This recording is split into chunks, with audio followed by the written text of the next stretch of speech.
Hey, good evening again, YouTube. I swore yesterday was going to be the last 128 video, but somebody posted a comment asking a question. So, Adam, this video is for you. You wanted to see a little demo of what the what 80-column monochrome looked like coming out into a composite monitor. So I got the cheap little 12-inch RCA TV, the Commodore 128, and a Pi 1541. So we can run a couple of programs real quick.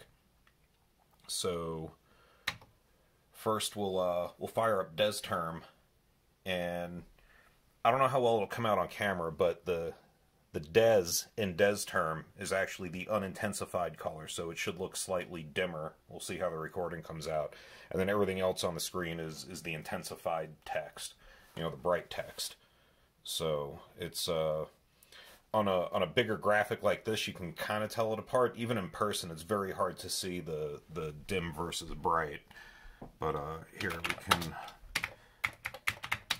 we'll log into a Linux box here, where I've made a couple of files.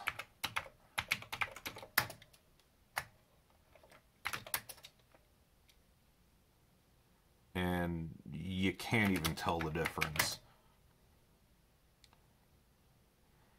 You can almost tell when there's more text on the screen, but if you look and see, even like the prompt, name it localhost, is dim, and then you have bright text next to it, and then I have dim text, which is slightly dim, and then intensified right below it. And I don't even know how well it's going to come out on camera, but there is, in theory, two colors, if you want to call it that, a bright one and a dim one. But that's the best you're getting out of it. Other than that, it's really just, white on black, and that's that.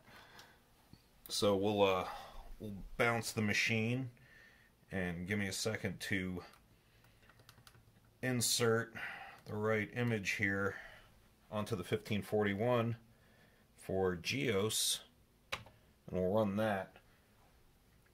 And GEOS looks pretty good. Come on, buddy, load up. There's one little hiccup with it, and you see on the right side there's all that noise in the far right column. I don't know why it does that when it goes in, whatever video mode GEOS is kicking in. Then again, I've never used the RGBI output on this thing in any capacity, so maybe that's always there. I don't really know, but I don't think so. I think that's just an artifact of what we're doing. If you stretch the geometry of the screen out, you could hide it and it would work. But at any rate, GEOS looks really, really good. It's really crisp. Very easy to read the text, even on a fairly small TV. And yeah, I just figured I'd fire up the mouse settings to play with it a little bit. But it's definitely very usable, very workable for GEOS, because GEOS is just kind of a black and white thing anyway.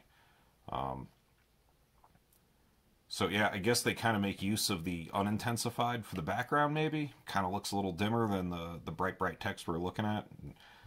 Not that this is any kind of scientific thing, but yeah, if you just wanted to run 80-column GEOS, this is definitely a way to do it. I think you'd have a great experience using it that way. It's not hard on the eyes at all.